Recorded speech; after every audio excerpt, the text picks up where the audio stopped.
¡Listo! Olgui. Bueno, buenas noches para todos los que nos acompañan hoy aquí. Hoy es el último capítulo de este libro, Operación Palomera, es el desenlace de toda esta historia. Este libro que fue escrito por Pablo Navarrete y por mí, y que fue publicado por la editorial Ícono y por la editorial de la Universidad Santiago de Cali, pues está a disposición del público en las librerías y en la página web de Ícono Editorial, también en Amazon. Y pues esta idea de este hermoso ejercicio que hemos hecho durante varias sesiones es acercar al público a este libro porque Operación Palomera fue editado y publicado como en noviembre del año pasado. Hicimos un primer lanzamiento, pero el lanzamiento grande lo íbamos a hacer en la Feria del Libro de Bogotá, en la Filbo. Y bueno, se nos atravesó el COVID, la pandemia, el confinamiento. Y bueno, la gente lo ha leído, la gente lo ha buscado, hemos tratado de difundirlo por otras vías, de promoverlo, pero finalmente lo que entendimos era que había una necesidad de conocer esta historia, sobre todo en momentos en los que la paz está pasando por dificultades tan tremendas, y este es un bello ejercicio de reconciliación entre las víctimas familiares de los 12 diputados a la Asamblea del Valle del Cauca y los dirigentes de la extinta guerrilla de las FARC, que se encontraron en La Habana en la fase final de las negociaciones e hicieron un ejercicio de reconciliación muy bello después de todo este sufrimiento que habían vivido ellos desde comienzos del siglo XXI prácticamente. Y bueno, para nuestra sesión de cierre tenemos a dos invitadas especialísimas, maravillosas. Es un gran orgullo para Pablo y para mí tenerlas hoy aquí, Tatiana Duplat y Adriana Lucía. De verdad, estoy inmensamente agradecida por su tiempo, por su solidaridad, por su cariño y por estar hoy aquí con nosotros y con todo nuestro público. Pablito. Pues igual, yo también estoy muy orgulloso de poder decir, cuando sea muy viejito, que Adriana Lucía y Tatiana Duplat leyeron el último capítulo de Operación Palomera. Eso de verdad me emociona cantidades, porque es una manera diferente de llegarle a otros públicos, a las nuevas generaciones que necesitan saber lo que pasó aquí en Colombia respecto a historias tan duras como este libro es un homenaje que, a propósito de estos tiempos de horror que hoy estamos volviendo a vivir, necesitamos leer para entender por qué está pasando lo que está pasando. Es una manera de voltear la mirada al pasado y recordar esos hechos duros y dolorosos que de alguna manera nos hacen recordar por qué pasó lo que pasó y por qué la guerra es lo que ha significado en Colombia durante todo este tiempo. Y antes de darle la voz a Tatiana y a Adriana Lucía, les quiero contar una anécdota el día que lanzamos el libro, justo el día que el libro llegó a nuestras manos. Si ustedes ven el subtítulo, el libro se llama El comienzo del fin de las FARC, Operación Palomera, el comienzo del fin de las FARC. Y ese día estábamos felices, que era como victoria, decíamos, bueno, este es de verdad porque el asesinato de los diputados significa eso, ¿no? Como el comienzo, el fin de esas antiguas FARC. Y resulta que prendemos el televisor al mediodía en la oficina, Olga y yo, y vemos una imagen de Jesús Santrich, Juan Márquez, Paisa, Maña, y otro grupo de guerrilleros leyendo un comunicado con armas pensadas aquí sobre los hombros, diciendo: volvimos al monte, somos la nueva Marquetalia, somos las nuevas FARC, ¿no? Y eso fue de alguna manera como una bofetada, de alguna manera, pero también sentimos, Olga y yo, que fue a su vez este libro como un acto de resistencia. Y así muchos hayan querido reincidir en la guerra y en la violencia, para Olga y para mí este es un homenaje que le estamos haciendo a las víctimas, a los familiares de las víctimas y a la historia del país. Entonces, antes de empezar a leer, quisiera saber, Adriana y Tatiana, no sé quién habla primero, ¿cómo les pareció el libro, lo que alcanzaron a leer, lo que han alcanzado a leer, y por qué les parece importante que existan este tipo de libros como Operación Palomera? La maestra Adriana Lucía, por favor. No, no, adelante, Tatiana, por favor. Cuelga Bueno, tú, cuelga tú. Se me olvidaba sí, sí, decirles, sí. pues, perdón que empecé y no, bueno, aquí es de frescura, pero se me olvidaba decir, pues, Adriana Lucía, la conocemos todos, ella es, hicimos que ella estuviera aquí primero por el trabajo que ha hecho como cantante, que es magnífico, y también por ese trabajo y esa iniciativa abanderada que ha tenido en favor de la construcción de paz en Colombia. Y Tatiana, pues es una de las grandes historiadoras y escritoras que tiene este país. El trabajo que ella ha hecho, no solamente pues, desde las instituciones públicas, desde su trabajo, desde allí tratando de construir memoria, de mantener la memoria del país, sino también de ella como escritora. También es muy valioso y por eso es que ambas, ustedes dos, están hoy aquí con nosotros. Bueno, ahora sí les doy la palabra. Pablo y Olga, muchísimas gracias. Adriana Lucía, también muchísimas gracias. Qué honor de verdad estar aquí con ustedes tres. Qué honor que además nos corresponda leer el capítulo del perdón y la reconciliación. Qué significativo y qué privilegio poder contar esa parte de la historia, ¿no? Porque si el libro terminara un capítulo antes, sería nefasto. Sería muy negra, ¿no?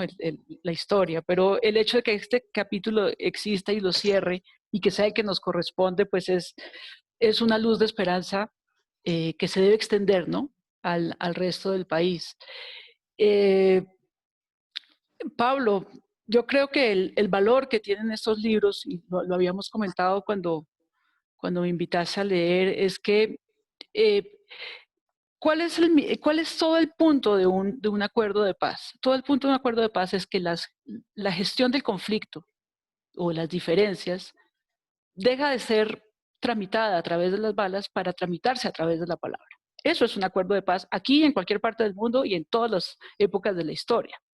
O sea, el armisticio, el silenciamiento de los fusiles lo que hace no es resolver el conflicto. La diferencia del conflicto sigue ahí. Y en nuestro caso, además, está muy bien detectado qué es lo que genera el conflicto. Son deudas históricas por el uso de la tierra, son inequidades, es la violencia estructural, le llamamos nosotros, la pobreza, la exclusión, el olvido al que está sometido gran parte de este país, 50% del país rural en el olvido. Entonces, el acuerdo de paz no pretende resolver el conflicto en sí, lo que pretende es llevarlo y dirimirlo a través de la palabra, en dos ámbitos.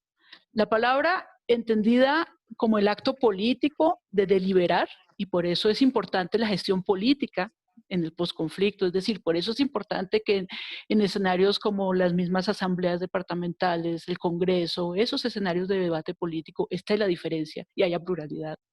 Y la palabra en sentido de la memoria. Por eso es tan importante estos libros, porque estos libros que cuentan la historia que parece hace mucho, pero realmente reciente, en perspectiva histórica, se convierten después en fuente primaria, llamamos los historiadores. Eso es lo que se va a consultar. Esta es la versión. Y si hay otras versiones que difieran un poco de estas, pues también bienvenidas. Porque qué maravilla que ese conflicto, que antes se libraba por las balas, ahora se libre a través de la palabra y de la palabra escrita. Y es lo que a mí me parece también tan valioso del hecho de que aquí esté Adriana Lucía, porque Adriana Lucía, además de ser una cantante famosa y una persona que vemos en televisión, pues es alguien que proviene de una tradición de juglares. Los juglares hacen eso. Los juglares consignan en palabras los hechos de la vida cotidiana, los hechos que acontecieron. Y yo le decía a Pablo que además admiro un montón al papá de Adriana Lucía, que es un juglar, un maestro de maestros, ¿no? Que además educó dos grandes cantantes, además de todo. Pero para mí, como historiadora, es además de todo. Yo soy una admiradora de esa tradición de juglaría, porque a fin de cuentas los juglares y los historiadores y los periodistas hacemos lo mismo. Todos hacemos lo mismo. Contamos en palabras, algunas veces rimadas, otras no, y algunas veces más densas y otras veces más ligeras, pero contamos las cosas que ocurrieron desde nuestra perspectiva, pero queda así el registro para el futuro. Creo que ese es el gran valor de este libro, de Operación Palomera. Así que muchísimas gracias y muchísimas gracias por invitarme a leer el capítulo del perdón y la reconciliación. A ti, Tatiana, por aceptar.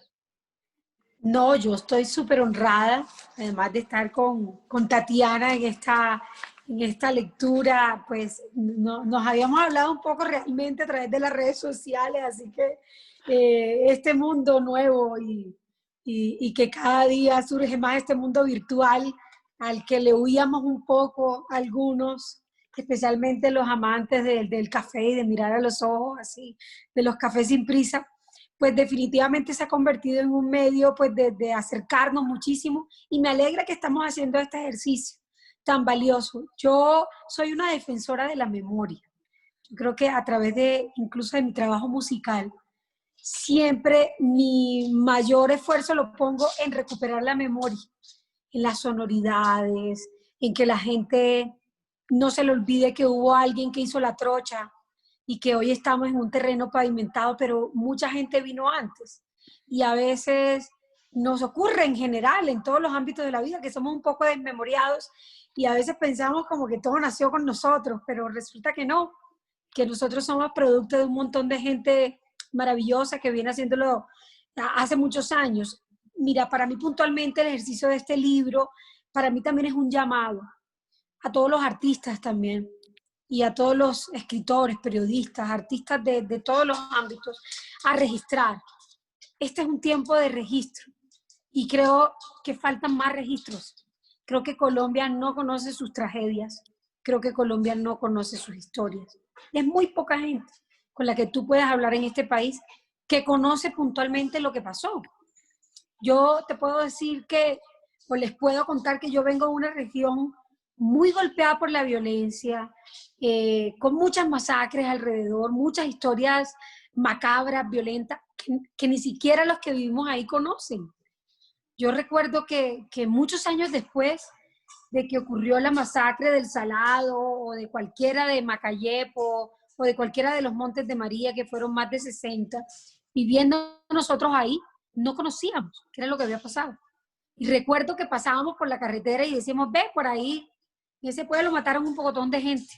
Y yo viví del otro lado con Urabá. Y nuestro contacto por el corredor que existe por los Montes de María, el Golfo de Morrosquillo y toda esta parte que va a dar al Urabá antioqueño.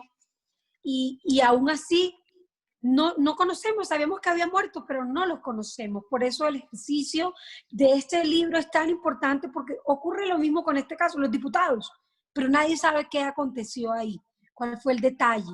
Y yo creo que un gran paso y una gran falencia que ha tenido el proceso de paz ha sido el desconocimiento del ciudadano común, que no tiene ni idea qué es lo que se habla ahí, qué es lo que se debate, quién se perdonó con quién, qué es lo que tenemos que perdonar, cómo podemos darle la oportunidad a la gente que sufrió en carne propia cosas tan terribles e irreparables y fue capaz de perdonar, pero muchas veces nosotros sin conocer, además nos cargamos de más rabia y nos sentimos con más derecho al no perdón sin conocerlo. Entonces, yo creo que este libro, primero darle las gracias profundas a ustedes por hacerlo, por registrarlo.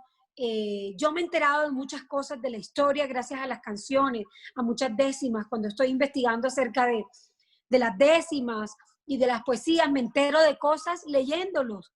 Y digo, wow, claro, esto pasó y puedo atar cabo de esto con esto.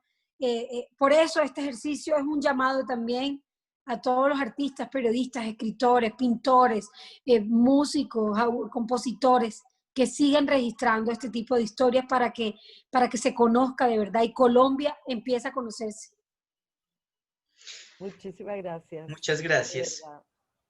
Muchas gracias a ambas. Nos halagan con todo eso que acaban de decir. Y bueno, ahora sí a leer. ¿Quién empieza? Tatiana empieza. Listo, Bueno, Tatiana empieza. arranco Bueno, yo. ahora sí, libro en mano, empezamos a leer. Libro en mano. Listo. Bueno, arranco. Me le tiré encima y me tuvieron que coger. Fue muy impactante, porque mi papá era un hombre de casi 1,90 m, ancho de espalda, y cuando lo cogí, me enfrenté con un esqueleto. Lo aferré en mis manos y sentí que no era él. Así narra Juan Carlos Jr. los minutos que pasó junto al cadáver de su papá, en el sótano de la funeraria Los Olivos, en Cali, cuando ayudaba a sacarlo del carro para subirlo a la sala de velación. El velorio de mi papá fue algo indescriptible porque ahí, en Los Olivos, unos años atrás, había estado acompañando a un amigo del colegio que murió y nunca pensé que volvería a ese lugar.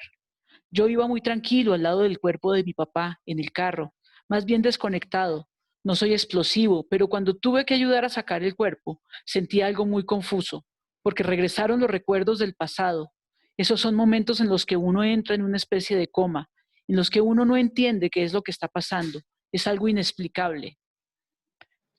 Son escenas que tienen banda sonora y es una canción con melancolía setentera que Junior interpretó el día del entierro de su papá, frente a una multitud de rostros desfigurados, corazones quebrantados, que a duras penas podían orar mientras observaban el ataúd del diputado asesinado. En la capilla del cementerio, Jardines del Recuerdo, Junior, que para ese entonces tenía 19 años, se paró en el atrio, justo al frente del cajón y con la voz que por momentos se perdía en medio de una honda tristeza, la tos indeseable que aparece de repente cuando alguien quiere llorar por una pena de amor y los rasgos tonales de adolescente que aún conservaba. Empezó a cantarle la canción de Piero. Es un buen tipo, mi viejo, que anda solo y esperando. Tiene la tristeza larga de tanto venir andando. Yo lo miro desde lejos, pero somos tan distintos. Es que creció con el siglo, con tranvía y vino tinto. Viejo, mi querido viejo, ahora ya camina lento, como perdonando el viento. Yo soy tu sangre, mi viejo, soy tu silencio y tu tiempo.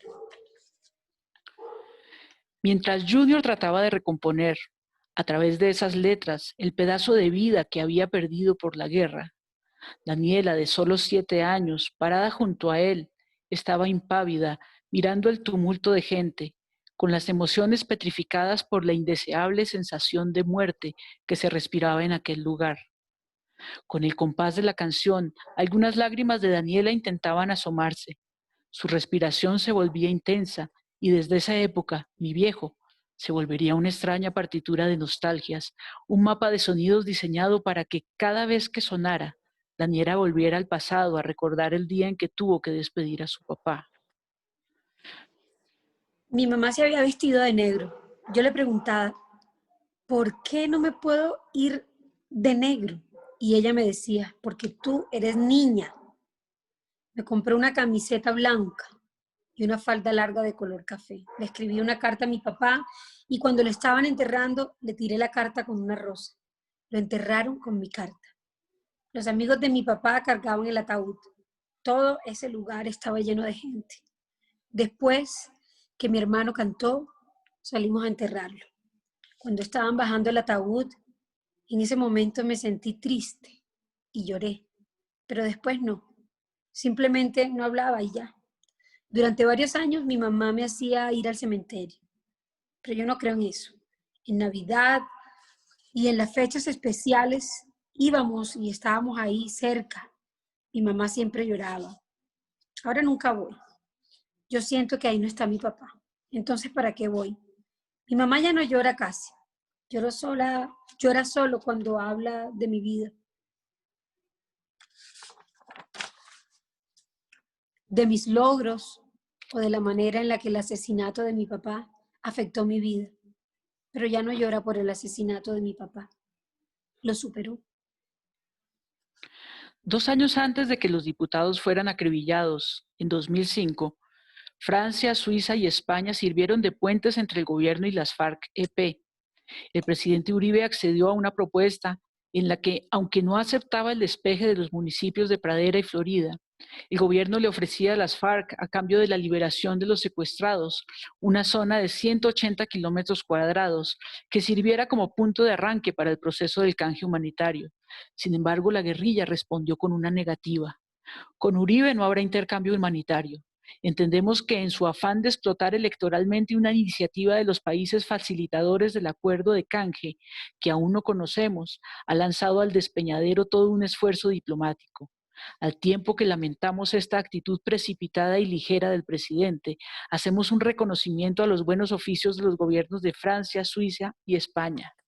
Para esa época, en la arena política se sentía aún fresco el olor del fracasado proceso de paz del Caguán. Las partes eran apáticas ante cualquier negociación y el gobierno de Uribe no ofrecía alternativas para salir del atolladero. Llegó 2007 y con él la sentencia de muerte para los políticos vallecaucanos. 3 años después del asesinato de los diputados del Valle, Juan Manuel Santos llegaría a la presidencia de Colombia. Gracias a los votos esperanzados en la continuidad de la política de la seguridad democrática y de la estrategia militar de extinguir a las FARC. Pero no fue así. En 2010, Santos ganó la presidencia de la República con los más de 9 millones de votos de la guerra. Paradójicamente, se mantendría en la Casa de Nariño durante 8 años, gracias a que logró hacer del diálogo la bandera de su política de gobierno, para ponerle fin a más de 50 años de conflicto armado con la FARC.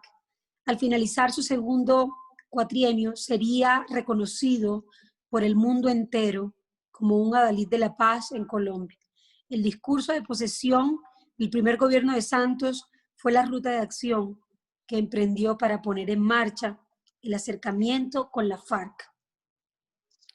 En medio del tesón y la voluntad de más de 45 millones de buenos colombianos, subsiste, sin embargo, una ínfima minoría que persiste con el terrorismo y el narcotráfico en obstruir nuestro camino hacia la prosperidad.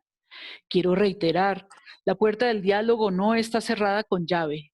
Yo aspiro durante mi gobierno a sembrar las bases de una verdadera reconciliación entre los colombianos, de un desarme real de los espíritus, construido sobre los cimientos perdurables que no alimenten falsas esperanzas, que no permitan más engaños y que no conduzcan a nuevas frustraciones en un país que desde lo más profundo de su alma ensangrentada lo que más desea es la paz.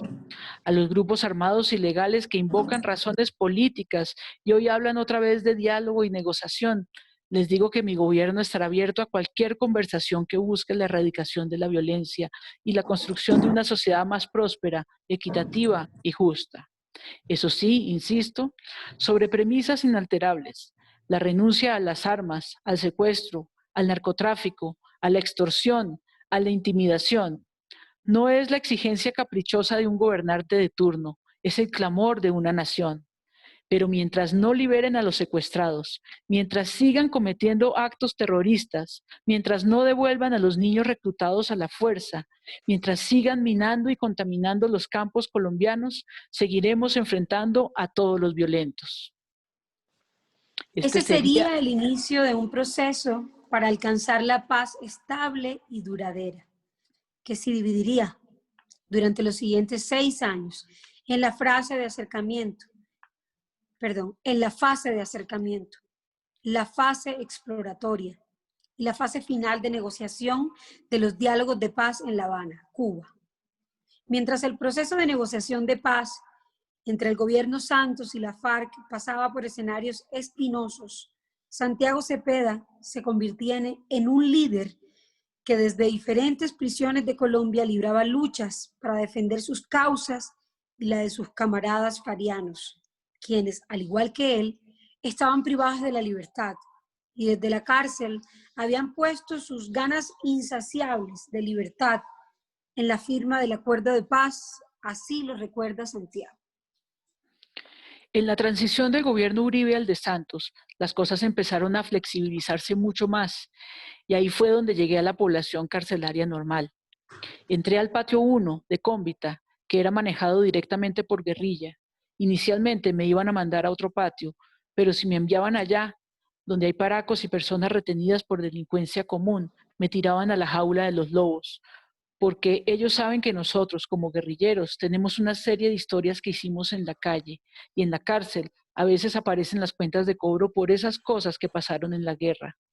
Para mi tranquilidad, me enviaron a un patio que era controlado por la guerrilla, porque había muy buena cantidad de combatientes guerrilleros. Además, había una cantidad de otros presos que habían hecho con los guerrilleros una especie de pacto de convivencia. Es decir, nos comprometíamos a cero drogas, cero robo, cero peleas de sangre. Allá había buenos mediadores cuando teníamos problemas de convivencia. Ese patio era valorado en la cárcel porque era de los que menos aportaba problemas de sangre y hechos de seguridad. Era un patio ideal para vivir en el mundo carcelario. Ahí me encontré con la gente de mi grupo, con los míos, y empezamos a hacer actividades políticas. Hacíamos charlas todas las mañanas y armamos una serie de colectivos que se convirtieron en la unidad y en el encuentro de toda la guerrillerada que estaba en la cárcel y que estaba identificada. Nos reuníamos todos los días de 7 a 8 de la mañana para hacer ejercicios de cultura política, de noticias de la actualidad. Lo hacíamos para controlar ese vínculo ideológico y lo político indestructible con la militancia que estaba detenida. Cuando terminé los 2 años de aislamiento en el patio de extraditables, tuve una discusión con la dirección de la cárcel. Yo les decía que por qué había estado tanto tiempo en aislamiento si yo no tenía pedido de extradición, que por qué me habían negado el derecho de estar en la población. Luego salieron a decir que mi perfil correspondía al de un extraditable, pero con el tiempo alguien del cuerpo de mando salió a decir que la verdad era que hubo una orden directa del presidente Uribe de tenerme aislado y que mientras él fuera presidente, ese sería el tratamiento que yo iba a recibir. Me indigné y dije que me parecía inconcebible. Si no había una medida legal que implicara el tratamiento que se me hacía durante ese tiempo, entonces les expuse que ellos tenían que resarcirme de todo lo que me había pasado en esa época y les pedí que me dieran la posibilidad de estudiar. Me dediqué a esas actividades de formación política y también a ser vocero, actividades de interlocución con la población carcelaria ante las directivas, frente a las necesidades que teníamos en prisión. Comenzamos a hacer pliegos de peticiones y actividades de protesta frente a temas como el agua. El agua en la cárcel se ponía solo 2 veces al día, 20 minutos en la mañana y media hora en la noche. Cuando uno está encerrado en la cárcel, la levantada es a las 5:30 de la mañana y a las 3 de la tarde uno ya está encerrado en la celda. Es decir, tenía que estar comiendo la cena a las 2 de la tarde y después tiene de 3 de la tarde a 5 de la mañana un periodo sin consumir ningún tipo de alimento. Es un periodo muy largo. La gente aguanta hambre y en ese estado de mala alimentación se atenta contra la salud de los internos. La salud era muy mala. Uno se enfermaba y prácticamente se moría. Y el argumento de la gente de seguridad era que por esas cosas no se sacaba de la cárcel a los internos, que había que tener un esquema especial para sacarla y llevarla a la clínica. Argumentaba que esas formas las utilizaban mucho las personas que se iban a fugar. Entonces se cuidaban. Para cualquier tema médico había sospechas de intento de fuga y hacían hasta lo imposible por impedir que se cumpliera el servicio médico fuera de la cárcel. Luchamos hasta el final por temas de la estructura carcelaria. Las paredes grises afectan psicológicamente a la gente. Eso está demostrado científicamente. Además afecta lo visual, porque uno se acostumbra solamente a mirar de cerca y no a lo lejos. Y ese color opaco hace que la posibilidad de visión a larga distancia se atrofie, porque como solo se utiliza ese color, se aumenta el daño óptico. Es normal en el mundo carcelario ver que los internos tienen muchos problemas de miopía. Creamos unos equipos jurídicos en cada patio. Nosotros los alimentábamos y los coordinábamos. Hacíamos formación para que la gente aprendiera a hacer derechos de petición, metiera tutelas, entendieran el código penal. Y trabajamos para que los internos formularan un documento ante la administración para la exigencia de beneficios que se deben dar dentro del sistema carcelario. La gente no sabía cómo hacerlo. Nosotros le dábamos instrucciones, le dimos a la gente herramientas para derechos que tenían efectividad. Después de 3 años en Cómbita, me llevaron para la cárcel de Ibagué, una cárcel de máxima seguridad, un edificio de 10 pisos. Me pusieron en el piso 10, que era, básicamente, con las mismas condiciones a las que yo me enfrenté cuando recién entré a la cárcel. Era un espacio muy pequeño donde siempre había 6 personas. Había como 8 cámaras para la vigilancia interna de nuestros movimientos y estando ahí, me encontré con jefes paramilitares como Martín Llanos y con el grueso de las autodefensas de Medellín. Fue un lugar muy pesado y estuve aislado también. Fue un aislamiento supuestamente fuerte. Yo siempre he creído que ese es como el castigo que el IMPEC le daba a uno por haber librado actividades en la cárcel que habían generado descontentos. Creamos el Movimiento Nacional Carcelario y lo que hicimos fue aglutinar a 21 cárceles durante 3 años, que fue el tiempo que yo estuve en Cómbita. La idea era que todos estuviéramos en un mismo movimiento social. Entonces, desde Cómbita, yo lideraba protestas nacionales y fue ahí donde nosotros, que éramos presos políticos, tuvimos un reconocimiento de la comunidad carcelaria por ese tipo de actividades de defensa de sus derechos. Cuando llegué a Ibagué, tomó fuerza el tema de los diálogos de paz, y eso fue en el año 2015. Después de un dilatado cese del fuego y de hostilidades declarado por parte de la FARC, que empezó en diciembre de 2014, la misma guerrilla, en un inexplicable acto, asesinó a 10 soldados en el municipio de Buenos Aires, departamento del Cauca. Ese sería el principio de una crisis larga y traumática que impactó el proceso de negociación y que indudablemente les restaría credibilidad a las intenciones de los negociadores de la FARC. Tenían frente al propósito de alcanzar la paz. Paradójicamente, 8 meses después de lo ocurrido en el Cauca, el 15 de diciembre de 2015, las delegaciones notificaron desde La Habana que habían llegado a un acuerdo parcial sobre el punto 5 del acuerdo de paz, el que vinculaba a las víctimas como el corazón de todo el proceso de negociación. Así lo anunció Humberto de la Calle, jefe de la comisión negociadora del gobierno. Ha llegado la hora de las víctimas. Hemos dado un paso gigantesco. El proceso de La Habana no es una simple conversación cerrada sobre hostilidades. Es, sobre todo y ante todo, un paso en el camino de la satisfacción de las víctimas de violaciones masivas de sus derechos. Esta es la única manera de lograr la verdadera paz y es también a la vez lo que nos aliente y da fuerza en medio de discusiones a veces llenas de falacias, pero igualmente es la razón de ser y el imperativo moral que nos mueve a agotar las posibilidades del diálogo para cerrar este horrendo ciclo de las violencias que han golpeado a los colombianos durante más de medio siglo. Sin embargo, después de este comunicado, tendría que pasar casi un año para que se firmara el acuerdo de paz. Si hay algo que siempre estuvo presente sobre la mesa de negociación en La Habana, fue el tema de los guerrilleros presos en diferentes cárceles de Colombia. Para los jefes de la delegación de las FARC, la libertad de sus camaradas era una condición inamovible que el Estado debía cumplir para llegar a la fase final de la negociación. Gracias al acuerdo de paz, Santiago Cepeda fue uno de los comandantes que quedaron en libertad. Dice Santiago Cepeda: se comenzó a mirar que los diálogos de paz con las FARC se estaban poniendo como buenos y se puso sobre el tapete el tema de los presos políticos. Entonces comenzaron a pasar por las cárceles para mirar a la gente nuestra. Pasaron abogados y defensores de derechos humanos a hacer esta recolecta de nombres de personas vinculadas a las FARC y que por tanto hacían parte del proceso. Algunos de los que habíamos estado mayor tiempo en cárceles y que hubiéramos tenido unos esquemas de seguridad muy altos, se nos debía trasladar a una cárcel con unas condiciones mínimas de seguridad para condicionarnos a la etapa de libertad, porque no era justo que a punto de firmar un acuerdo de paz, nosotros, los retenidos de las FARC,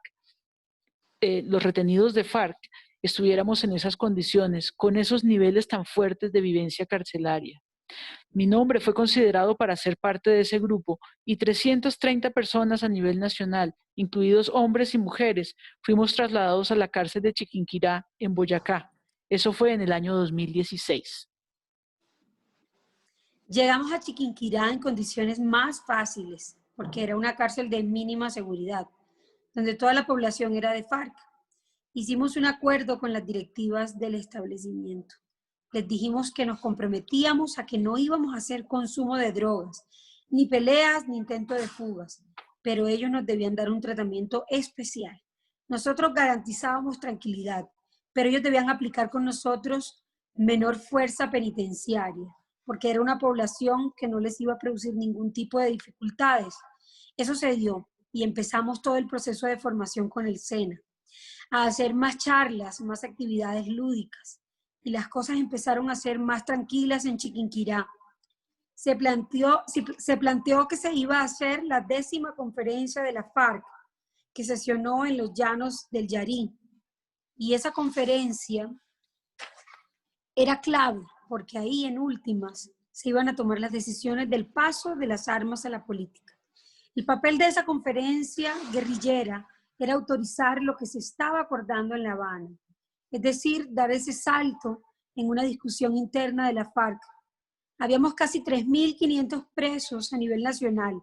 Se debía pensar en el personal nuestro, se debía pensar en que el personal nuestro debía participar de ese evento. Se hicieron múltiples discusiones con el gobierno nacional, con Naciones Unidas. Se hizo una fiesta de 20 compañeros a nivel nacional en las cárceles para que se les diera un permiso especial durante 10 días, para que fueran a la conferencia, y yo estaba dentro de esas 20 personas. Me llevaron a La Picota, en Bogotá, igual que a los otros 19. De ahí nos llevaron al aeropuerto de Catam, y ahí nos fuimos en una avioneta hasta La Macarena.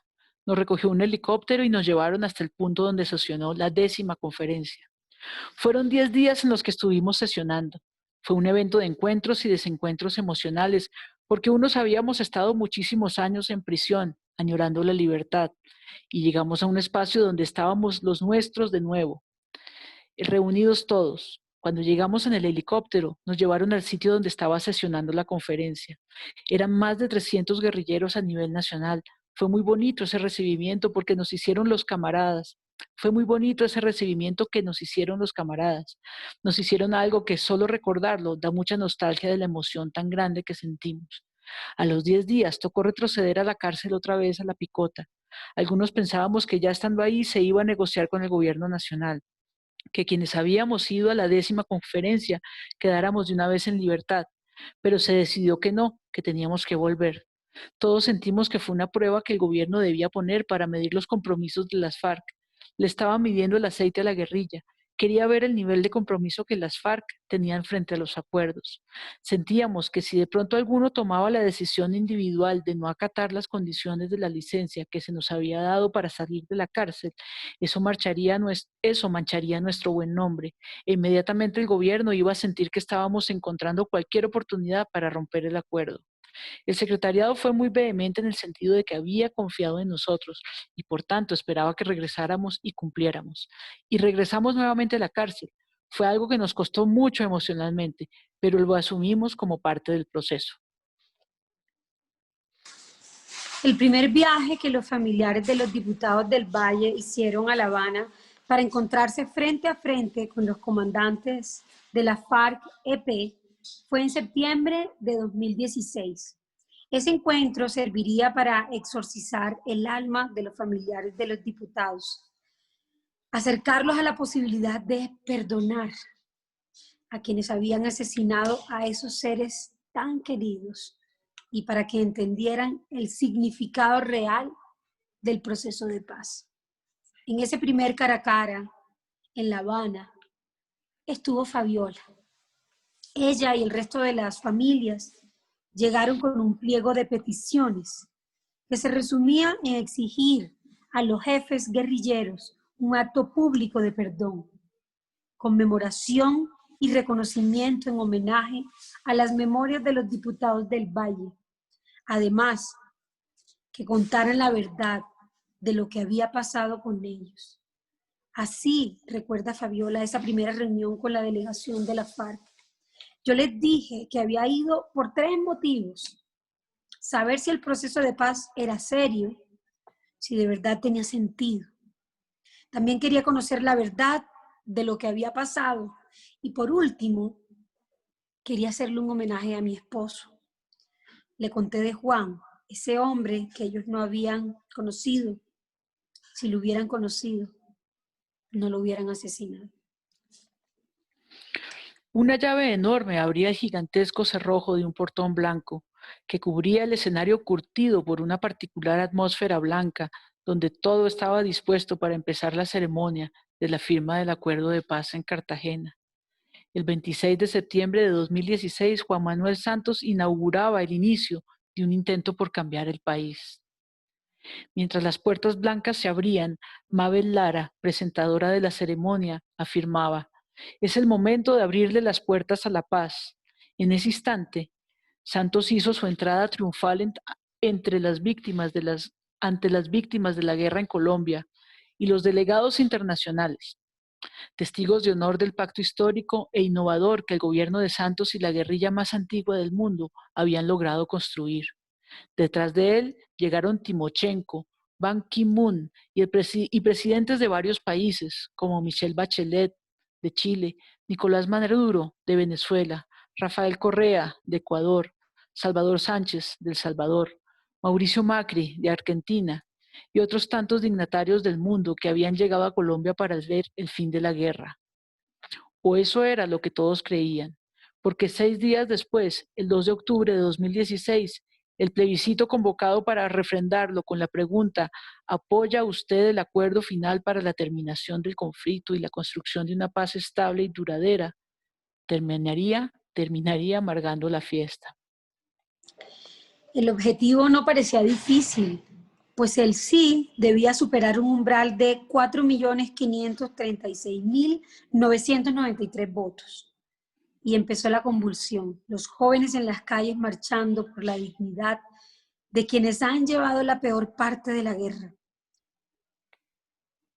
Y las víctimas haciendo gestos nobles para demostrarles al país que la reconciliación era posible.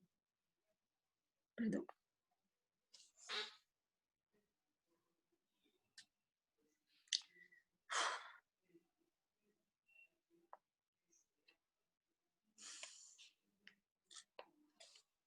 Yo sigo, Ariana.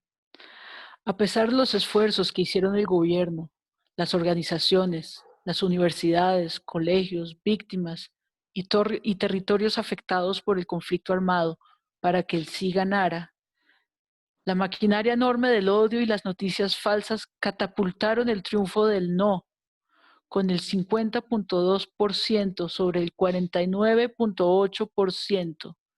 La diferencia fue solo de 53.908 votos. Así narra Daniela, ya en ese momento a punto de graduarse como bachiller, lo que vivió esa horrible noche. Algo me pasó con el triunfo del no. Se revivió todo mi dolor y no podía dejar de llorar. Lloraba mucho. El día que ganó el no me dio muy duro. Me metí al cuarto, tiré todas las cosas al piso. Mi mamá me preguntaba que qué me pasaba. Y yo le decía, no sé, tengo mucha rabia. Daniela, cálmate, me decía. Yo le decía furiosa que no, que este país nunca iba a cambiar, que este país es una mierda. Pero poco a poco me fui calmando. En enero de 2006, meses antes de que Álvaro Uribe fuera reelegido como presidente de Colombia, Juan Carlos Narváez envió desde la selva una propuesta para que el día de las elecciones se hiciera un referendo en favor del canje humanitario. Soy Juan Carlos Narváez Reyes. Fabi, mi adorada esposa, gracias por existir. Sigo resistiendo por amor, digno ante la humillación, sereno ante la arbitrariedad, valeroso ante las armas. He dedicado más tiempo al inglés, la salud es titánica. Somos de convicciones, no de oportunismo. Te quiero fuerte, sin espacios para el miedo, la derrota ni la impotencia. Junior, me enorgullecen tus estudios, tu madurez. Recibe mi amor y mi bendición. Danielita, hija mía, me encantan tus mensajes. Dale besitos a las abuelitas, a los tíos, a las tías, a Elda. Y recibe también mi amor y mi bendición. Fabi, mi amor, trabaja sobre las siguientes iniciativas que aquí propongo. 3 propuestas por la vida y la libertad, desde el profundo sufrimiento del cautiverio y ante la encrucijada de las arrogancias que no ceden, propongo las siguientes alternativas como solución ante este secuestro. Primera, si el gobierno nacional no quiere desmilitarizar ni la FARC aceptan un corregimiento, entonces que declaren ambos un cese al fuego provisional y localizado para el acuerdo humanitario. Consiste en el cese de los operativos militares por parte de las fuerzas institucionales y en el cese de las acciones violentas por parte de la guerrilla en el área de Florida y Pradera durante 30 días para garantizar la negociación de este acuerdo humanitario.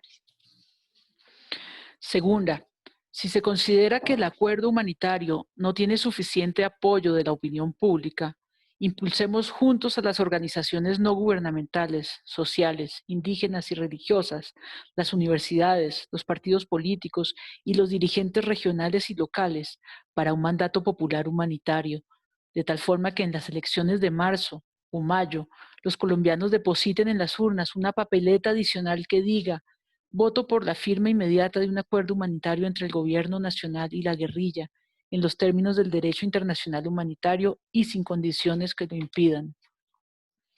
Tercera, si en definitiva el gobierno nacional y las FARC no suscriben inmediatamente el acuerdo humanitario, desde ya, yo, Juan Carlos Narváez Reyes, le imploro a la comunidad internacional mayor solidaridad y al pueblo y al gobierno de Venezuela que me concedan el asilo político como opción de libertad, solicitando a las FARC que no impidan esta petición y proceder con mi entrega a esa nación hermana, dado el desinterés del Estado colombiano por mi situación. Al doctor Álvaro Leiva Durán le pido que interceda ante el presidente Hugo Chávez y ante las FARC para concretar esta alternativa en nombre de quienes la hemos planteado por la vida y la libertad. Aunque Santiago Cepeda trata de ser un libro abierto y expresar su versión de los hechos honesta y transparentemente, el asesinato de Carlos Alberto Sendales, el primer hombre que murió en esa saga de tragedias que desencadenó el secuestro de los diputados, es tal vez un hecho que le produce vergüenza y prefiere evadir el tema.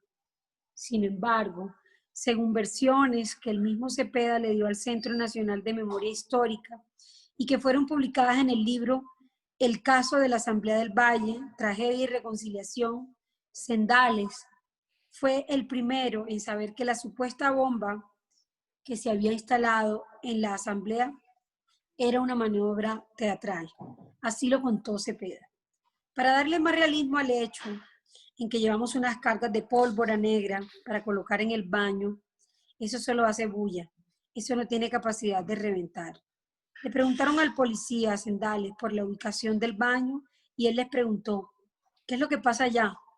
Entonces le contestaron, no, es que hay una bomba y necesitamos desactivarla. Sendales le dijo, uy no, ¿cómo así? Venga, yo los acompaño, déjenme mirar que yo también sé de eso. El tipo se les va encima a los guerrilleros y comienzan a forcejear por el fusil. Él grita, le tapan la boca, no había posibilidad de amarrarlo. Uno de ellos llevaba una puñaleta y pasa lo que pasa, pero jamás estuvo en nuestra mente que eso sucediera. Eran ciertas las sospechas que Luz María Sendales tenía acerca de los hechos que rodearon el triste asesinato de su hermano. Él había muerto defendiendo la causa de su vida. Luz Marina viajó a La Habana el 22 de octubre de 2016, 20 días después del fracaso del plebiscito, en medio de uno de los momentos más duros del proceso de paz, fue a La Habana para matar el odio que la estaba carcomiendo para reconciliarse con la vida. Mi familia y yo teníamos mucho resentimiento en nuestros corazones. Salté de la alegría cuando me di cuenta de que habían matado a Raúl Reyes, pero desde ese momento comprendí que el odio no trae nada bueno. Es un sentimiento de repulsión que incluso me enfermó. Me propuse escribir un libro para que las personas de las FARC leyeran y conocieran la historia de mi hermanito, que supieran quién era Carlos Alberto, ese ser humano tan valioso para nosotros, al que asesinaron. Me desahogué con esa historia y logré sanar las heridas. Con la ayuda de Dios fui soltando ese odio. Mi mamá perdonó en sus últimos momentos de vida porque no podía estar tranquila por esa pérdida. Yo había mandado el manuscrito con Jairo Tarazona, un periodista de RCN. Él me hizo el favor de llevarlo a Cuba. Hizo la nota en el noticiero. Lo recibió Andrés París. Cuando yo escuché que los familiares de los diputados habían viajado a La Habana, me dolió mucho que no nos tuvieran en cuenta. Todo era para la familia de los diputados y ya. Me dio por escribir eso en mis redes sociales. A las familias de los diputados les habían conseguido de todo, y de la familia del policía nadie se acordaba. A nadie le importaba si sufríamos o no sufríamos. De pronto una periodista me dijo, me están pidiendo tu número desde Bogotá, y yo le di el número. Un día me llamó Fabiola Perdomo, me invitó a una rueda de prensa, me dijo que si yo quería ir a Cuba. Era lo que yo más anhelaba. Fui con ellos, les dije que nunca nos tuvieron en cuenta para nada. Logré desahogarme y eso hizo que pudiera curar mi corazón del odio.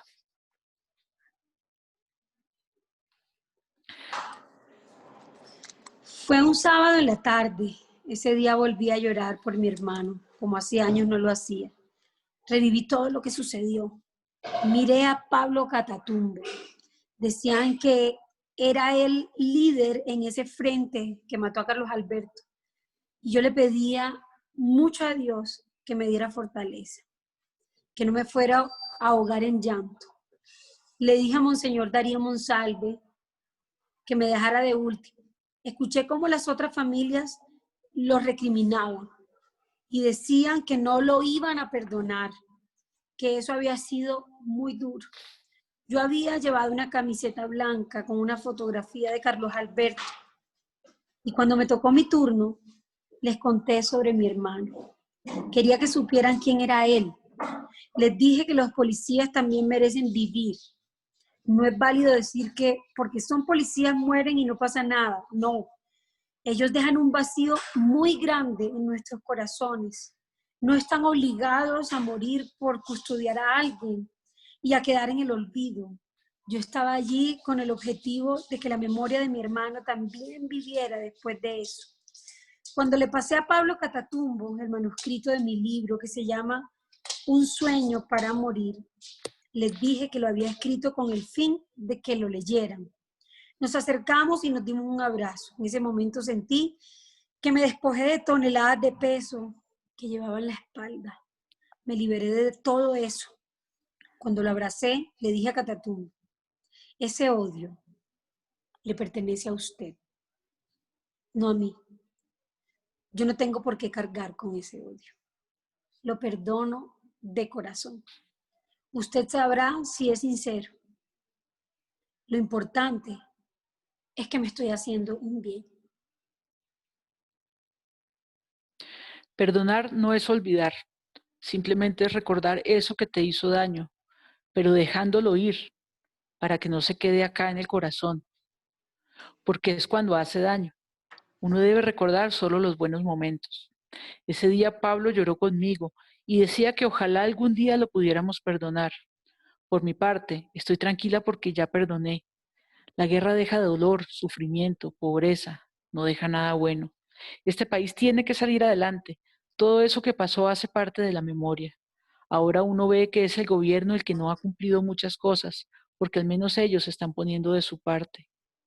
En el mismo avión al que Luz Marina se subió para llegar hasta La Habana, también fue Daniela, y por segunda vez, Fabiola. Con ese viaje al corazón de sus pesadillas, a Daniela le cambió para siempre la historia de su vida. Cuando mi mamá viajó a Cuba por primera vez fue muy duro, porque aunque siempre estuve de acuerdo con el proceso de paz, ella llegó acá diciendo que se sentía bien, que ya todo había cambiado, que todo perdonado y que había pasado la página. Yo le dije, ¿qué te pasa, mamá? Estás hablando de las personas que asesinaron a mi papá. Ella me dijo, tú vas a ir conmigo a La Habana. Y yo le dije, no voy a ir, no soy capaz. Ella me dijo, no te estoy preguntando, vas a ir, no me importa nada. Cuando llegamos allá, siempre estuve de mal genio. La comisión que nos recibió nos dijo qué era lo que íbamos a hacer. Yo nunca hablaba, siempre he sido muy silenciosa. Entonces me senté, cogí una libretica que tenía mi mamá y empecé a escribir cosas que quería decirles. Mientras escribía lloraba y lloraba, pero pensaba en que no iba a llorar frente a las personas que habían matado a mi papá, que si muerta iba a soltar una lágrima frente a ellos, que ni muerta iba a soltar una lágrima frente a ellos. Cuando llegué al punto del encuentro, no me quería bajar del bus. le dije a mi mamá que no iba a ser capaz, me comencé a sentir muy mal físicamente, como si me fuera a desmayar, y no tenía explicación de lo que me estaba pasando. En una sala estaban organizados los asientos en media luna. Me senté justo en el asiento del extremo y en los demás empezaron a sentar mi mamá y el resto de los familiares de los diputados. Le di la espalda a la puerta y empecé a hablar con mi mamá. Ella se quedó mirando en algún momento la puerta y me dijo, ya están entrando, voltéate. Pero yo no era capaz de voltearme. Sentía que si volteaba a mirar se me iba a parar el corazón. No era capaz de mirar a los que tanto daño me habían hecho. Estaba en shock. Llegaron, se sentaron en sus sillas, saludaron y empezaron a hablar. Y mientras hablaban, yo solo miraba a mi mamá. Siempre les estaba dando la espalda, no era capaz de mirarlos. Ellos decidieron que las víctimas de los familiares de los diputados íbamos a comenzar a hablar, pero empezaríamos desde el otro extremo, hasta donde yo estaba. Es decir, yo iba a ser la última en hablar. Yo escuchaba cómo los otros familiares hablaban y me llenaban de rabia, y me llenaba de rabia. Me daban ganas de llorar por las cosas que habían contado, porque supe lo que les había tocado sufrir mientras sus familiares estuvieron en cautiverio y lo que les había tocado padecer después de que los asesinaron. Y yo lloraba, lloraba y lloraba. Medio los miraba y sentía tanta ira. Escuché historias crueles. Entendí qué significaba el asesinato de una persona secuestrada. Arrancarle a su familia una parte muy valiosa de su vida es muy duro. Todos hablaban y hablaban y me sentía muy rara porque yo no conocí mucho a mi papá. A él lo conocí a través de las fotos, de los relatos de mi papá, de los relatos de mi abuela, de mis tías, a través de las pruebas de supervivencia. Pero yo no lo conocía muy bien. Eso sentía hasta ese momento. Y creía que no me sentía con el derecho suficiente de mirar a la cara a los victimarios de mi papá y alegarles, reclamarles o reprocharles por una persona que yo no conocía. Me sentía culpable, pero después entendí que sí tenía derecho. Una familiar pidió hablar de último. Entonces me di cuenta de que yo iba a ser la penúltima. Cuando me tocó a mí, ellos sabían quién era yo, porque ya habían leído la carta que se había publicado en la revista Semana. Abrí la boca por primera vez frente a los que habían asesinado a mi papá y dije, soy Daniela Álvarez. Mi papá era. Y antes de mencionar su nombre, se me quebró la voz. Empecé a llorar. La carta que Daniela les escribió a los jefes guerrilleros es una hoja de una libreta diminuta que ella llenó de letras y que más bien parecían garabatos inentendibles, escritas a toda velocidad, bajo el pulso dramático del dolor y de la necesidad de decirles la cruda realidad que había vivido desde que ellos habían secuestrado a su papá. Entre las lágrimas y la desconsolación empecé a hablar, pero nunca miré a las FARC. Siempre miraba a un señor de la Fundación del Arte de Vivir y a un sacerdote que nos estaba acompañando. Y tampoco trataba de mirar a mi mamá, porque si la miraba, ella me hacía llorar más. No sé si ellos entendieron lo que yo les quise decir. Era tan duro y tan profundo, que hablaba muy enredado por las lágrimas. Al día de hoy no recuerdo ni una sola palabra de lo que les dije ese día en La Habana. A medida que hablaba, iba descansando. Fue extraño. Entre más calmada me sentía, me iba volteando poco a poco hacia los guerrilleros. Y al final, cuando ya estaba terminando de hablar, con la voz fuerte y firme, los estaba mirando los ojos y estaba hablando claramente. Ese día me di cuenta de lo que se trata el perdón. Ese día me di cuenta que hay una conexión extraña entre los victimarios y las víctimas, una conexión necesaria para que sea posible seguir con nuestras vidas. Esa conexión yo la hice a través del perdón. Al final hicieron un círculo para orar. En ese momento me sentía un poco triste. Antes no creía mucho en Dios. Entonces me hice en una esquina del salón. Y otro guerrillero me hizo en otra esquina, se hizo en otra esquina, ese guerrillero tampoco creía mucho en Dios. Él y yo nos mirábamos mientras ellos rezaban. Me identifiqué con su actitud. Al final nos dieron un pasabocas. Los adultos se quedaron hablando con los guerrilleros y los adolescentes y los niños tuvimos que salir con una mujer que nos iba a dar un recorrido por toda la unidad donde estábamos. Ellos tenían que hablar de cosas importantes, cosas privadas. Empezamos a caminar con la señora y le preguntamos que si ella era negociadora y nos dijo que no. Le preguntamos que cuál era su oficio ahí y muy tranquilamente nos dijo: yo soy guerrillera de la FARC, los hijos de los diputados con una guerrillera. Nunca nos imaginamos que eso nos pasara, pero ya era un momento diferente, se respiraba distinto. El documento definitivo, que había vinculado al iniciar las propuestas la campaña del no y de otros sectores que veían la necesidad de fortalecer aspectos claves del primer acuerdo de paz, se firmó el 24 de noviembre de 2016 en el Teatro Colón, durante una modesta ceremonia que por fin daba el punto final a una guerra que duró medio siglo. El 1 de diciembre de ese mismo año fue el día D. El gobierno y las FARC prendieron motores para lo que sería, durante los 10 años siguientes, el proceso de implementación del acuerdo de paz, así como el paso a paso para la desmovilización de excombatientes de las FARC y la liberación de los presos en cárceles colombianas. Santiago Cepeda logró salir de la cárcel 7 meses después de la firma del acuerdo. En 2017 arrancó la primera tanda de liberaciones, pero el gobierno comenzó a hacer presión frente a algunos puntos.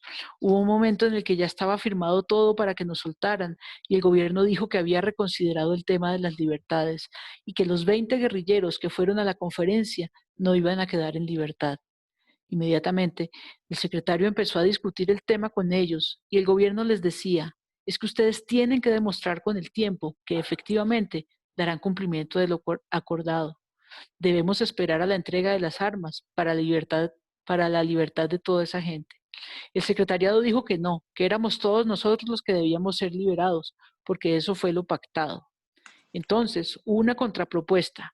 El gobierno dijo que esos 20 íbamos a ser los últimos que salíamos de la cárcel. La discusión siguió. Desde el secretariado se decía que eso era inconcebible y se acordó que la liberación se comenzara a dar de manera graneada.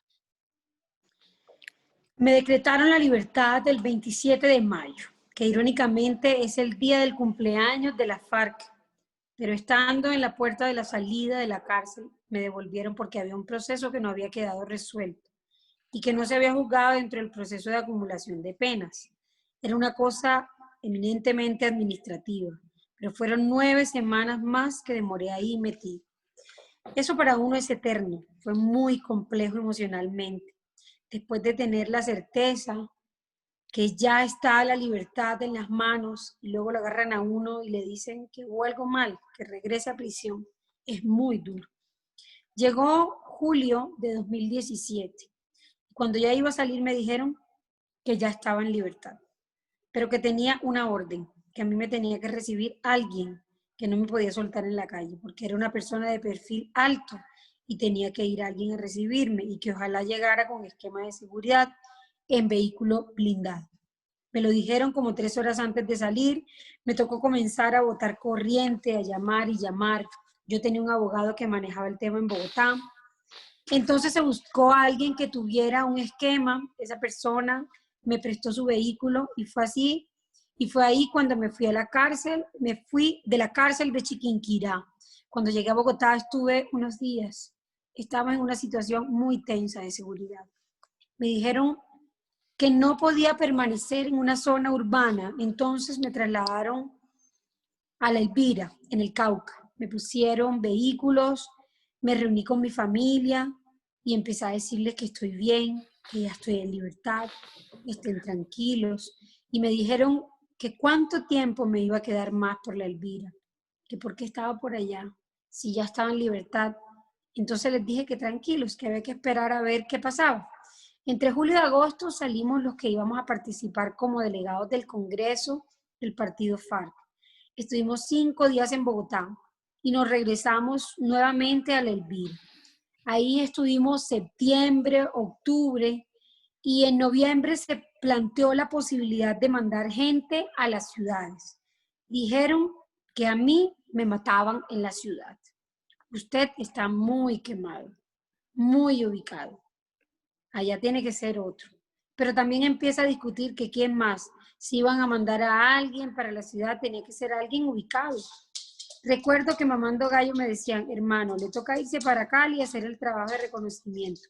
Tenga las medidas de seguridad y si lo mata, pues ya sabemos que está complicado allá. Usted es la prueba de fuego. Se sabía que nosotros éramos los que debíamos abrir las puertas de la gente en la ciudad. Se sabía que teníamos que abrir espacio y que también estaríamos sumamente vulnerables. No teníamos esquema de seguridad. Veníamos con cosas que habíamos aprendido de la guerra, con la compartimentación, la autoprotección y asimismo nos tiramos a la ciudad a empezar a actuar como actúa la gente en paz, la gente en la paz. El 4 de diciembre de 2016, las FARC cumplieron su palabra. En un acto celebrado en la iglesia San Francisco, a pocos metros de la Asamblea Departamental del Valle, Pablo Catatumbo, comandante desmovilizado y ahora líder del partido político Fuerza Alternativa Revolucionaria del Común, habló a las familias de los diputados. Pedimos perdón a los familiares de Carlos Alberto Sendales, policía que cumplía su deber el día de la acción. Independientemente de cualquier circunstancia, ellos se encontraban en nuestro poder y era nuestro deber preservar su vida e integridad física, de acuerdo con las normas y estatutos de nuestra organización y del derecho internacional humanitario. Esta acción, en su origen, nunca tuvo como objetivo a las personas, sino a la institucionalidad, a la Asamblea del Valle, a Héctor Arizmendi, Ramiro Echeverri, Francisco Giraldo, Carlos Alberto Charri, Nancianceno Orozco, Edison Pérez, Juan Carlos Narváez, Carlos Alberto Quintero, Javier Hoyos Hoyos, Carlos Alberto Barragán y Rufino Varela, víctimas de la guerra, nuestro más sentido reconocimiento. Actualmente Santiago Cepeda hace parte del equipo político de FARC en el Valle del Cauca. Apoya los procesos de reincorporación de excombatientes de la FARC-EP y todo lo relacionado con la consolidación de propuestas políticas de su partido. Además, es ficha clave en el proceso de reconstrucción de los hechos ocurridos durante el secuestro de los diputados del Valle. Cree en la paz, en la bacanería, y sueña con llegar al Congreso de la República como parte de la bancada de su partido político. Para Fabiola, la vida se ha vuelto afable. Trabaja duro por el futuro de su hija y continúa vinculada a proyectos políticos encaminados a la consecución de la paz y el desarrollo local del Valle. Para ella, el proceso de paz fue el inicio de la renovación de su vida. La firma del acuerdo de paz significó para mí el triunfo de la política sobre las armas. Ha faltado grandeza para su implementación, pero ese acuerdo de paz tiene un gran significado para mi vida. Y es que pude sanar gracias a que tuve las respuestas a todas las preguntas que tenía. Pude resolver todas las dudas que tenía en ese encuentro que tuve con la FARC en Cuba. Y pude entender y reconocer las responsabilidades de cada quien. Ese encuentro de perdón que tuvimos con la FARC me sanó, me ayudó a seguir adelante. No hay nada más sano que tener frente a frente a quien tanto daño me hizo, a quien me agredió, a decirle todo lo que sentía y sobre todo haberles visto a la cara de arrepentimiento y de vergüenza al verlos asumir su responsabilidad y el compromiso de no repetición que ahora han asumido. Ese acto de reconocimiento que tuvimos con los miembros de la FARC fue gracias al acuerdo de paz. Y gracias a ese acto pude perdonar y seguir adelante. Daniela es estudiante de ciencia política. Está enamorada de su primer novio. Ama la vida, ama el perdón. Sigue utilizando el silencio con gran pericia y conserva en su rostro intacta la sonrisa de Juan Carlos Narváez, el hombre que la amó fuerte y por siempre. El acuerdo de paz es una oportunidad para el país. Lograr terminar un conflicto de tantos años y de tantos muertos fue una oportunidad para mí y para mi familia, para seguir adelante, para perdonar, conocer la verdad, aclarar muchas dudas, hacer por fin el duelo de mi papá, reconstruir mi proyecto de vida y sanar. Mientras las vidas de Fabiola, Daniela, Santiago y Luz Marina Están cruzadas por las ansias de devorarse el futuro, ven pasar ese complicado proceso de implementación del acuerdo para la terminación del conflicto armado. En algún rincón sideral del Valle del Cauca se esconden las memorias latentes y diáfanas de los 11 diputados y de Carlos Alberto Sendales, mientras sus hijos y nietos viven en carne propia una segunda oportunidad, la que la paz les ha heredado. Se acabó. Pues sí, queda uno con el alma encogida un poquito, ¿no? Sí. Sí, muy duro, muy duro. Bastante. Pero es un ejercicio hermoso de reconciliación y de perdón. Y creo que en la medida en que podamos sanar en cada uno de estos pequeños ejercicios de perdón, tenemos una esperanza para este país. Difícil, ¿no? Muy difícil en estos momentos en los que se está destruyendo la institucionalidad día a día. Pero bueno, hay que seguir para adelante, ¿no, Adriana Lucía? No, tenemos que seguir en resistencia y además creyendo que en eso consiste la resistencia. En verdad, resistir es eso. Es que pasen cosas que no quiere que pasemos, que todo parezca que vaya para otro camino y aquí sigamos como el palo, como el árbol de cedro, ¿no? Bien plantado y con raíces profundas, fuertes. Yo, pues, he estado involucrada desde hace muchos años en procesos de reinserción, de desmovilización, incluso mucho antes del proceso de paz.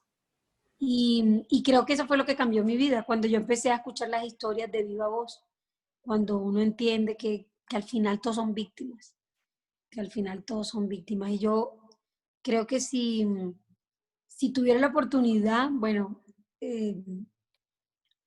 mi sueño sería que existiera un gobierno que le interese esto, ponerlo en los horarios más vistos, en todos los teatros, en todos los periódicos, en todos los programas de televisión, todos los esfuerzos para que la gente viera actos de perdón y reconciliación en horario AAA, así, donde se emite la novela de moda, pautaría en todos los lugares digitales para que todo el mundo viera a dos personas perdonarse y contar sus historias.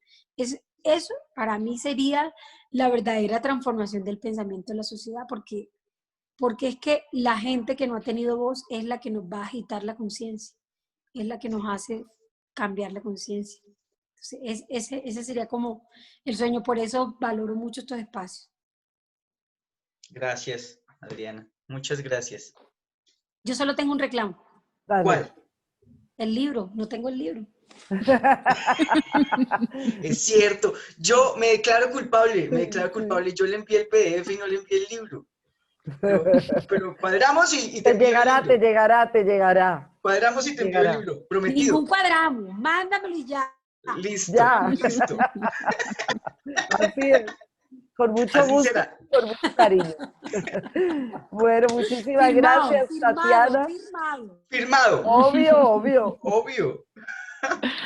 Claro, a mí me falta, yo tengo el libro, pero me falta la firma, entonces también queda. No, Pablo y Olga y Adriana Lucía, yo sé que uno queda como con un sinsabor cuando termina el punto final, pero los historiadores somos todos optimistas. Eso es una característica. Cuando uno conoce el pasado, entonces entiende que el presente que vive está mejor que otras épocas. Yo quiero recordarles que este libro arranca en 1994, tal vez, cuando Fabiola Perdomo se conoce con Juan Carlos Narváez, trabajando en el consejo, tal vez, en el consejo del Valle de Cali. Y les puedo asegurar que por muy difícil que sea hoy la implementación del acuerdo de paz, estamos mucho mejor que en 1994, pero 1000 veces mejor. Y eso solamente a 20 años. ¿Cuántos hay? No, 30, sí, casi 26, 30 años, ¿no? Ajá. 26 años. Si usted en la historia amplía el zoom y se va a 10 años atrás incluso, y lo pone a 40 años, estamos 1000 veces mejor. Este país ha transitado por muchos intentos de acuerdo de paz, y finalmente este último es el que mejorcito nos ha quedado. Porque yo les podría hacer recuentos desde 1953, 57, con las guerrillas liberales, y Olga pues sabe muy bien, porque yo creo que yo leí esto en un libro de Olga Bear. Lo hemos intentado tantas veces hemos fracasado, pero cada vez nos queda un poquito mejor. Yo creo que yo creo que es imposible pensar que la historia avanza linealmente, ¿no? A uno le advierten mucho eso. Hay cierta idea de creer, la gente piensa que siempre será mejor y que hay una idea de progreso. Esto se llama la inteligibilidad de la historia, ¿no? Que como si fuera una ruta ascendente siempre hacia mejor. Y los historiadores han mostrado que no. No, la historia es más bien como el río. Va, avanza, se devuelve, vuelve y va. Pero sí es cierto que el conocimiento acumulado para la siguiente oportunidad se nota. Y Colombia y nosotros hemos acumulado un conocimiento sobre cómo hacer acuerdos de paz y les juro que cada vez es mejor. Y lo que pasa es que cada vez pasamos por este momento difícil en que la sociedad está muy dividida, en que hay reincidencias, en que los que estaban organizados políticamente se van a la delincuencia común y se aumenta el índice de violencia común. Les puedo decir además que en otros procesos de paz del mismo país, cuando hay armisticio, aumenta la violencia intrafamiliar, porque los guerreros que estaban en el campo pues peleando vuelven a sus casas y esto aumenta otros índices de violencia. Pero con todo y eso, Olga, Pablo y Adriana Lucía, estamos mejor que hace 20 años cuando arrancó esta historia. Es terriblemente lamentable. Yo no entiendo, yo todavía no entiendo cómo el señor el guerrillero, Santiago, ¿no? Santiago Cepeda. Santiago Cepeda. Él dice, nosotros no queríamos matar al policía, nuestra lucha era contra las instituciones, pero yo digo, caramba, pero es que las instituciones siempre son personas, siempre hay alguien que representa a la institución. Y es cierto que el proceso de institucionalización y de implantación del Estado de Derecho, pues es hacer que las instituciones sigan y las personas sigan y las instituciones queden, eso es cierto, pero siempre son las instituciones representadas por personas, así que yo no me quedo con eso. ¿Cuál es la lógica que dice que yo no lo quería matar a usted, yo quería ir contra su institución y sin embargo mató al policía y mató a 11 diputados del Valle, ¿no? Es una lógica que no, yo no sé, no la entiendo. Creo que las personas que hemos vivido en la paz, no entendemos, es muy difícil de entender. Adriana, ibas a decir algo, Adriana Lucía. No, pero yo creo que lo que es doloroso de esta vez es que estábamos a punto de la desembocadura al mar. El río estaba llegando y eso es lo terriblemente, o sea, nunca habíamos avanzado tanto.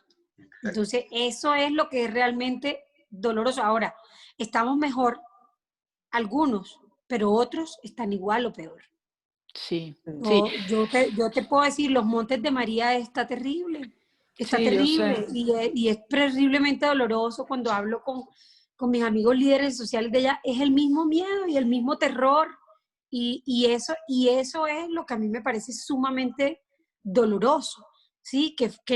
Porque antes era como que, ay, pero esta vez como que, ¡fum! Casi, y nos dieron un golpetazo para atrás. Entonces, eso es lo que es muy doloroso. Ahora, que yo soy una persona súper positiva de verdad, o sea, y yo digo auténticamente positiva, porque yo no soy positiva de, ay, vamos todos a agarrarnos las manos no, yo de verdad que es que soy medio inconsciente, creo que mi alegría viene de la inconsciencia. Y yo si hay algo bueno que veo, es que antes, yo te puedo decir que siempre ha sido muy duro uno ser músico mainstream, ¿no? No underground, no de gueto, no de etcétera, y pensar como yo pienso, ¿no? Siempre fue difícil. Hoy es más aceptado, o sea, hoy nos dan palo, pero es más aceptado. Sí, es cierto, es que los músicos estábamos en la parte final del noticiero. Pues salíamos 5 minutos de la parte final del noticiero y eso, antes no había. Entonces, a nadie le interesó. Y yo me acuerdo que hace unos años uno era una loca, demente. Sí. Y hoy, por lo menos, uno dice, pues pucha, pero más gente, y sobre todo yo que soy de la zona rural, ¿cierto? Que nos educamos con ese miedo y ese terror. Y y cállese porque uno lo puede matar y uno no sabía quién lo podía matar a uno y uno se cría en eso, ¿no? Es muy diferente. Desde la ciudad es otra historia. O sea, yo lo digo porque soy de un corregimiento, yo vi masacres, ¿no? El Carito. Sí, claro, yo vi muertos, ¿me entiendes? Yo viví las limpiezas sociales ahí, y cuando uno llega acá, eso suena como algo lejano, como una cosa por allá que pasa por allá en un pueblo de por allá que más o menos casi ni es Colombia. Entonces, yo creo que si hay algo positivo es que hay más gente de la ciudad con capacidad de verse en las heridas de esas otras personas, que es capaz de siquiera entender que existe un pueblo. Es que aquí conocemos los nombres de los pueblos por las tragedias. O sea, aquí no sabemos ni dónde queda. Entonces, si hay algo bueno dentro de lo perverso que trae la guerra, es que por lo menos hay unas personas interesadas en saber qué pasa, dónde pasa, en visibilizar esto que pasa, y eso es lo bueno, y de ahí es donde surge mi positivismo. Yo digo, tal vez, no sé, y yo creo que más adelante en las próximas elecciones otra cosa será, porque esta pugna eterna de andar peleando y andar, pues pucha, ¿cuántos paros vamos a hacer y cuántas marchas? ¿Me entiendes? Obviamente vamos a estar dispuestos, pero tiene que pasar algo tiene que pasar. Adriana Lucía, como el río San Jorge, va a echar para atrás para coger impulso. Vaya, Pero y es va a que yo nací en el desembocar. Sinú, mija. Va a Yo nací en el desembocar. Sinú, que Sí, va no, para la bueno. Ciénaga Grande y para el mar. Sí, sí, sí. Y si nunca es Yo otra para ese San historia. Jorge no fui nunca. Ay, Oigan, muchas gracias a las dos, de verdad que estamos emocionadísimos. A mí más de una vez se me salió la lagrimita de escucharlas a ustedes dos. De verdad que es muy duro en el episodio del plebiscito. Uf, Fue un momento de Dios. tanta esperanza para todos. Mirar para atrás y decir, jue madre, ¿cómo pasó eso? De verdad que se le quiebra a uno algo por dentro otra vez, y bueno, eso sirve como para coger impulso y para seguir Muy escribiendo duro, este muy tipo de duro. historias. Entonces, de Yo, verdad can- que, yo, tanto Olga no, como que yo yo canté el agradecidos cierre yo canté el cierre del plebiscito, el concierto, y no, estábamos tan felices en ese sí, concierto. todos. O sea, yo dije, no, Bueno, esto aquí ya, yo voté, me subí en un avión y me fui. Y llegué sí. nada más y nada menos que en Miami. Me tocó pasar, donde todo el mundo es uribista, y me tocó pasar Esa tusa. la plebitusa La La en Miami. plebitusa, plebitusa. no. No, en Miami con todo el mundo feliz. Todos estaban felices.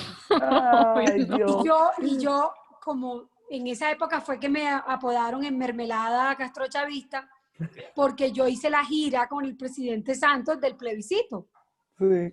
Entonces, y lo hice gratis, ¿no? Pero yo era, quién sabe cuántos millones me estaba pasando Santos, pues, para yo apoyar la paz, porque como la paz no es gratis, que todavía me lo restriega la señora María Fernanda Cabal, y cuando yo veo ese, no, Dios santo, o sea, en serio, Sí, todos nos ese día quedamos fue el locos. huracán Matthew, y Sí, nosotros allá encerrados, yo decía, esto es el fin del No, mundo, o sea, claro. horrible. de verdad, Bueno, les sí, qué cuento pesadilla. que esta Chao. conversación está divina, pero estamos a punto de que Zoom nos diga bye bye. Entonces, de verdad, de corazón, te mandamos el libro, Adri, y un abrazo enorme. Lo Muchísimas mandaremos. gracias, Diana, Adriana. Bueno, chao, un Las quiero besito, mucho. chao Chao, Tati. Chao. chao, Muchas chao, chao a gracias. todos, que Chao, estén muy bien, muchas Adriana. gracias. Chao. Muchas gracias por estar aquí.